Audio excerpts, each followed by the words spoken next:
Hello and welcome to Elizabeth's Craft Room.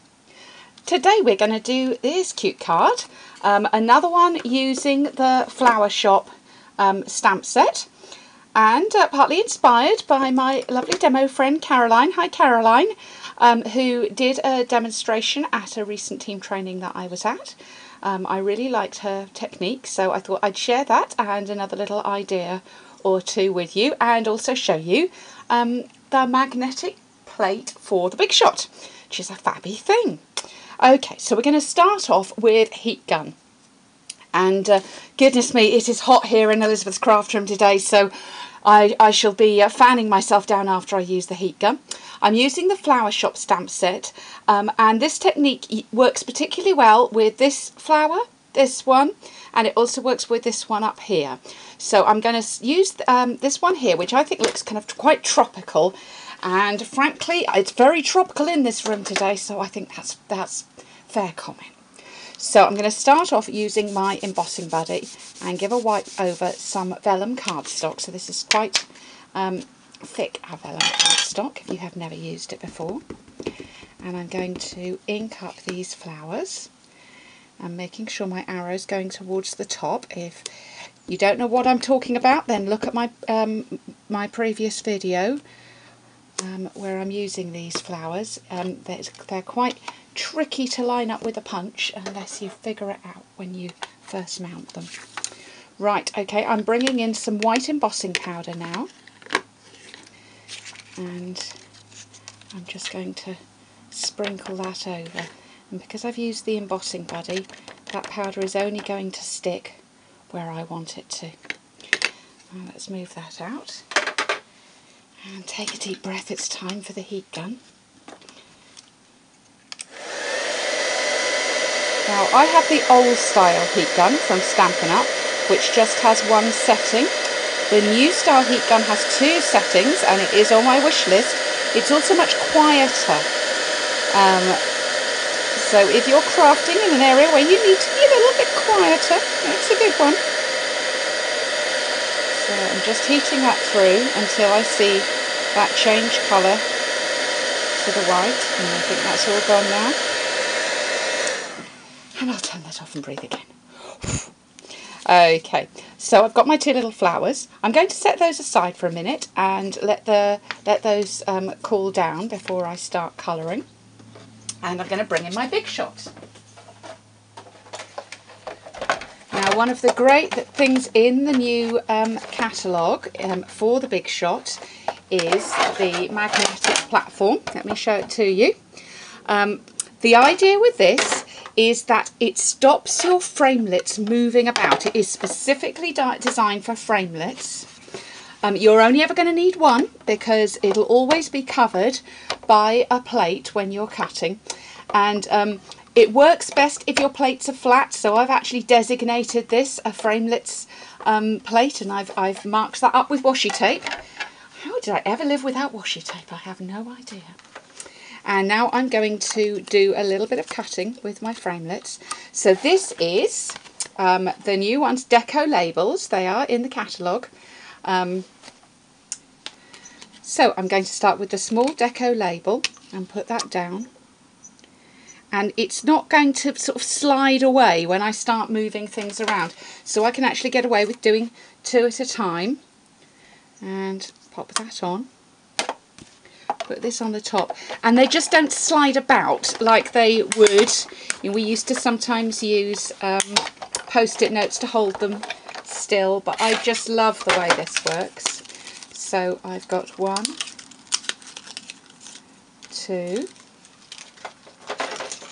and the largest one I'm going to do in Wisteria Wonder this time. Just run that through Big Shot, and once again just doesn't move at all. And even with those little diddly ones, it's very well behaved. Pretty. Okay, let's move the Big Shot out. We're all done with that, and bring my flowers back in. I'm going to cut those out now with the pansy punch.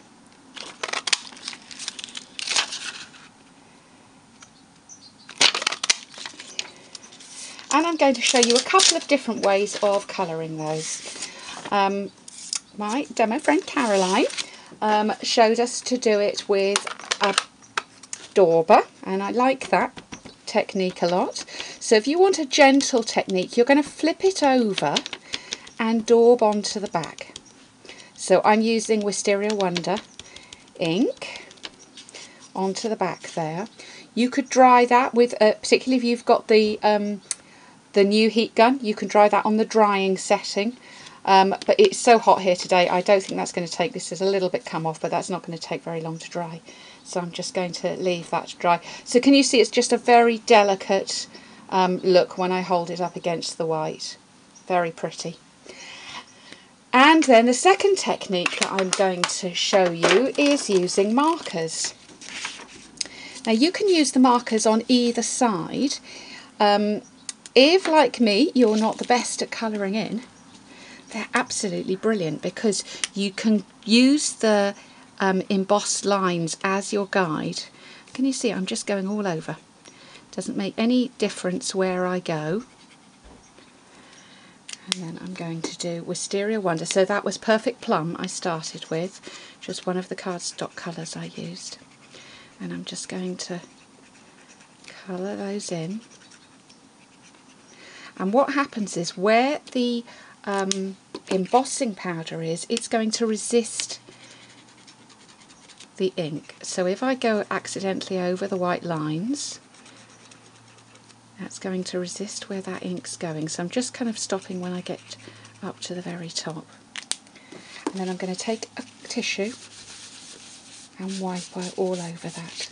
And that will take the excess off. Can you see I've now got a mixed colour flower on there. Now you can, again, you can go on the back, you can go on the front, you can go on the front like I have and then flip it so you get a more subtle look. So lots of different looks that you can get with the technique of embossing on these flowers. So let's put a card together. I'm going to use the Naturals white cardstock and put that on. I'm going to take the stamp called Off the Grid. It's a single stamp and I've got it in the wood mount here, and I'm going to ink that up with Wisteria Wonder and just stamp randomly.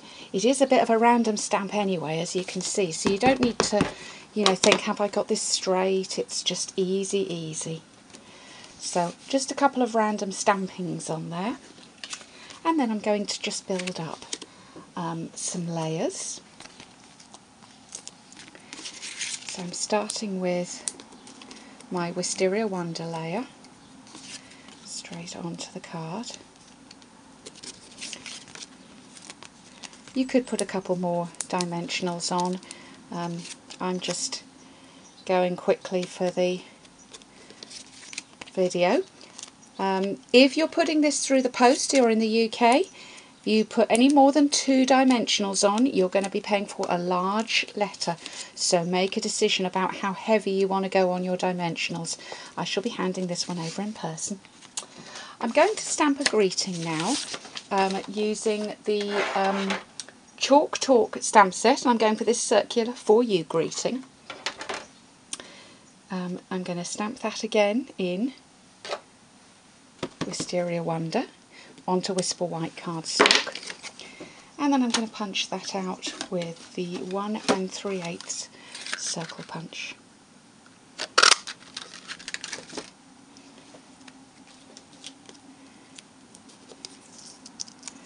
And pop that into the middle. That could have been better punched, but I'm sure you'll forgive me. And then there's my 2 little flowers. I'm going to put this one out here. You can see the mixture of the colours there. And this was my other flower. This one was the daubed one. And I'm just using dimensionals underneath the white centres of the flowers. They don't show through. You can also stick these on with Tombow.